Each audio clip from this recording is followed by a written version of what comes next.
Test series শুরুর আগে বাংলাদেশকে নিয়ে তাচ্ছিল্য করেছিলেন বাসিত আলী।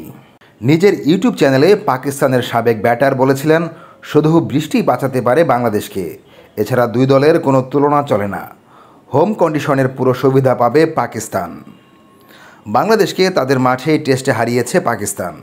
প্রথম টেস্টে দেখা গেছে ভিন্ন বাংলাদেশকে।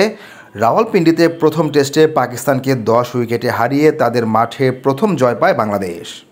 আর আজ দ্বিতীয় টেস্টে পাকিস্তানকে 6 উইকেটে হারিয়ে প্রথমবারের মতো পাকিস্তানকে হোয়াইট ওয়াশ করেছে বাংলাদেশ। অথচ পাকিস্তানের সাবেক ব্যাটার বাসিত বাংলাদেশের জন্য যাকে আশীর্বাদ বলে জানিয়েছিলেন, সেই বৃষ্টিও তার উত্তরসূরিদের বাঁচাতে পারল না। গতকাল অবশ্য নিজের সুর পাল্টিয়েছেন বাসিত। তিনি জানান, ডবল ধুলাই প্রাপ্য পাকিস্তানের। বেরসিক বৃষ্টি রাওয়ালপিন্ডি টেস্টের পুরো 4 সেশন নষ্ট করে দিলেও ডবল ধুলাইয়ের মুখ থেকে রক্ষা পায়নি পাকিস্তান। দ্বিতীয় দল হিসেবে পাকিস্তানকে তাদের মাঠে হোয়াইট ওয়াশ করল বাংলাদেশ। এর আগে 2022 সালে 3 টেস্টের সিরিজে পাকিস্তানকে প্রথম কোনো দল হিসেবে তাদের মাঠে এমন তিক্ত স্বাদ দিয়েছিল ইংল্যান্ড। দ্বিতীয় টেস্টে পাকিস্তানের দেওয়া 185 রানের লক্ষ্যে ব্যাটিংয়ে নেমে দুর্দান্ত শুরু পায় বাংলাদেশ। গতকাল বৃষ্টিতে শেষ সেশন নষ্ট হওয়ার আগে বিনা উইকেটে 42 রানে চতুর্থ দিন শেষ করেছিলেন দুই ওপেনার জাকির হাসান ও সাদমান ইসলাম। আজ অবশ্য গত দিনের শুরুটা দীর্ঘ করতে পারেননি তারা। দলীয় খাতায় 16 রান যোগ করার পরেই ফিরতে হয় জাকিরকে। ব্যক্তিগত 40 রানে মীর হামজার গুড লেন্থের বলে বোল্ড হন বাংলাদেশি ওপেনার। সতীর্থর দেখানো পথে দ্রুত ফেরেন আরেক ওপেনার সাদমান ইসলাম। ব্যক্তিগত 17 রানে জীবন পাওয়ার পর সুযোগটা কাজে লাগাতে পারেননি তিনি। 24 রান করে খুররম শেহজাদের বলে ড্রেসিং রুমে ফেরেন। 70 রানে 2 উইকেট হারিয়ে কিছুটা ধাক্কা খাওয়া বাংলাদেশকে পথ দেখান মমিনুল হক ও নাজমুল হোসেন শান্ত। দুজনে তৃতীয় উইকেটে 57 রানের জুটি গড়ে বাংলাদেশের জয়ের ভিত গড়ে দেন। দ্বিতীয় সেশন শুরু হতেই ব্যক্তিগত 38 রানে ফিরে যান বাংলাদেশের অধিনায়ক শান্ত।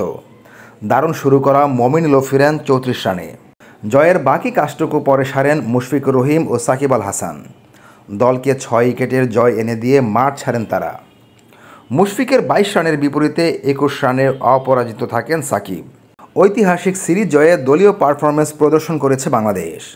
দ্বিতীয় টেস্টে যেমন 26 রানে 6 উইকেট হারিয়ে প্রথম ইনিংসে ধ্বংসস্তূপে পরিণত হয়েছিল বাংলাদেশ, সেখান থেকে দুর্দান্ত এক সেঞ্চুরি করে দলকে ম্যাচের নিয়ন্ত্রণ এনে দেন লিটন দাস। অবশ্য ক্যারিয়ারের চতুর্থ সেঞ্চুরি করা লিটনের অবদান শুধু বললে ভুল হবে। প্রথম ইনিংসে বোলিংয়ে 5 উইকেট নেওয়া মেহেদী হাসান মিরাজের কথাও বলতে হবে। সপ্তম উইকেটে লিটনের সঙ্গে 165 রানের জুটি না গড়লে দ্বিতীয় টেস্টে জয় পাওয়াটা হয়তো হতো না। 30 রানের নিচে 6 উইকেট হারিয়ে সপ্তম উইকেট জুটিতে যা বিশ্ব রেকর্ড। বিশ্ব রেকর্ড গড়ার পথে 78 রানের ইনিংস খেলেন মিরাজ লিটনের দুর্দান্ত প্রত্যাবর্তনের পর বাংলাদেশের জয়ের কাজটা সহজ করে দেন পেসাররা। পাকিস্তানকে 172 রানের দ্বিতীয় ইনিংসে অল আউট করে প্রথমবারের মতো টেস্ট ইনিংসে 10 উইকেটের সবকটি নিয়েছে বাংলাদেশের পেসাররা। প্রতিপক্ষকে অল্প রানে অল আউট করার পথে হাসান মাহমুদ বাংলাদেশের প্রথম পেসার হিসেবে পাকিস্তানের মাঠে 5 উইকেট নেওয়ার রেকর্ড গড়েছেন। বাকি 5 উইকেটের 4টি নাহিদ রানা এবং অন্যটি তাসকিন আহমেদ পেয়েছেন। এর আগে রাওয়ালপিন্ডিতে প্রথম টেস্টে জোড়া সেঞ্চুরি করেন সাদমান ও মুশফিকুর রহিম।